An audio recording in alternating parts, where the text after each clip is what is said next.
याद रखना, दिल से पुकारोगे तो श्री राम आ ही जाते हैं। एक मूवी आ रही है नमित मल्होत्रा's रामायण। इस बार दिवाली में 2026 में रिलीज होगी। उसका एक ट्रेलर लॉन्च हुआ।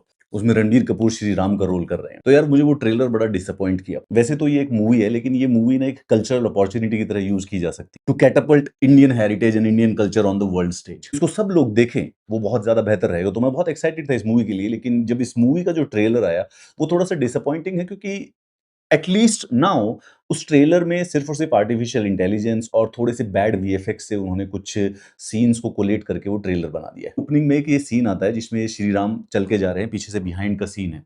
नाउ ये प्रोबेबली एआई से जनरेटेड है। इसके अंदर 2-3 कमियां हैं।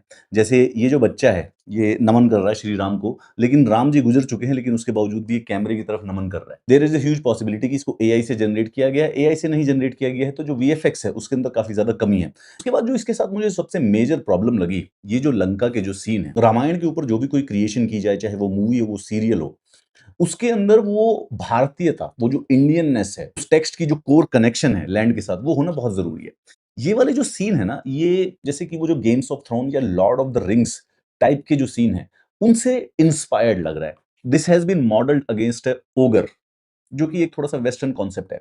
रामायण में जो रावण है, मेघनाथ है, कुंभकर्ण है, उनका भी अपना ऑरा है, उनका भी अपनी सेक्रेडनेस, उनको भी रिप्रेजेंट करने के लिए एक प्रकार की पर्टिकुलर आई चाहिए।